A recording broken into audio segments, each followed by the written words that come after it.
Hello everyone and welcome back to McDonald Bullion. Today's video I'm going to talk about why I've stopped buying silver bullion and my plans going into 2025 for the channel as well. So, as you guys have been following, if you haven't seen already, I have been selling some silver and currently I have no plans to buy any more silver going forward when it comes to bullion form. I am still looking at the numismatic pieces, as you know, that I collect Morgan dollars. So I will still be looking at purchasing some Morgan dollars, but in terms of silver bullion, I'm going to put silver bullion on hold for now unless I can pick it up for a really good price. But what am I going to be doing if I'm not collecting silver? Well, I'll be collecting gold sovereigns, half sovereigns for this year, I think. I'd say it fits my strategy for what I'm looking to do currently going forward. Now, as you know, silver and gold has its pros and cons. I won't go into them in its entirety here, but for 2025, I'd like to save using some sovereigns, especially with the gold price and everything going up as much as it has. I think I'm going to be using the money that I would do for silver. The main reason is I just want to increase the gold stack that I do have. I've only got less than an ounce of gold, so I would like to try and increase it to maybe go in an ounce or just over an ounce.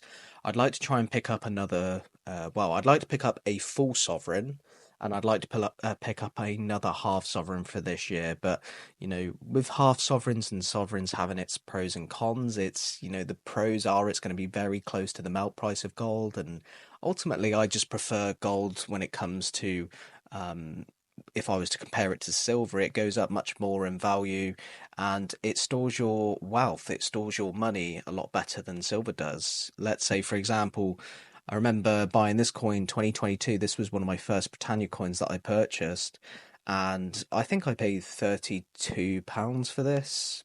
And that was when the spot price, this was from the Royal Mint, and that was when the spot price was about 18 quid. It's sitting around 23 quid now. You probably can't get a Silver Britannia for less than 30 now, I imagine. But, going back then, £32, it was it was very heavy on the premium. And, without having to do the maths, you're thinking nearly close to like 80-90% premium on that if you was to purchase from the Royal Mint. Of course, you have the argument that you can purchase pre-owned silver much cheaper from other stackers and things. And I would say that's a good way to go. You can do that, especially if you have been stacking for a while and you know what to look for. But I think when you're starting out, when you're new, then it's just worth going to dealers until you really realize what you're doing, or stack a social marketplace. That's somewhere where I have been selling some silver. So just going back to the point as I was making before, at the time I was looking at silver much more as an investment, as storage of wealth, somewhere to save my money. And with inflation, with all the other things combined over the last 3 years, I would have been much better not buying so much silver, but instead buying more gold. And that's frankly, the price of gold has better surpassed silver. Now, I just want to say that I'm not going to be stopping buying silver altogether permanently. I think for in the short term, I think gold for me is just the way to go, definitely at the moment. Do think that there will be a drop off in price, personally. I do think that there'll be a little drop off when it comes to silver and gold.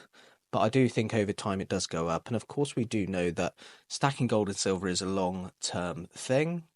I see it currently as more of a storage of wealth, somewhere that I'm not necessarily trying to make money from it, but somewhere where I can convert, let's say, if I need to convert a coin or something and bring out £250 for a half sovereign, it's easy to do that with half sovereigns and sovereigns Britannias and things like that. If you've got the more premium pieces or the numismatic things, then the numismatic stuff for me is much more of it being a bit of fun. I like coins, I like the history. That's something that I want to continue to do. In terms of the silver bullion, unless I can pick it up for very close to spot, then I'm going to be avoiding that in the short term. And gold sovereigns and sovereigns, of course, in my opinion, are the best things to stack in the UK going forward. Definitely, when it comes to premiums and things like that. But I hope you enjoyed today's video. I want to thank you all for listening in and take care, everyone. I'll see you in the next one.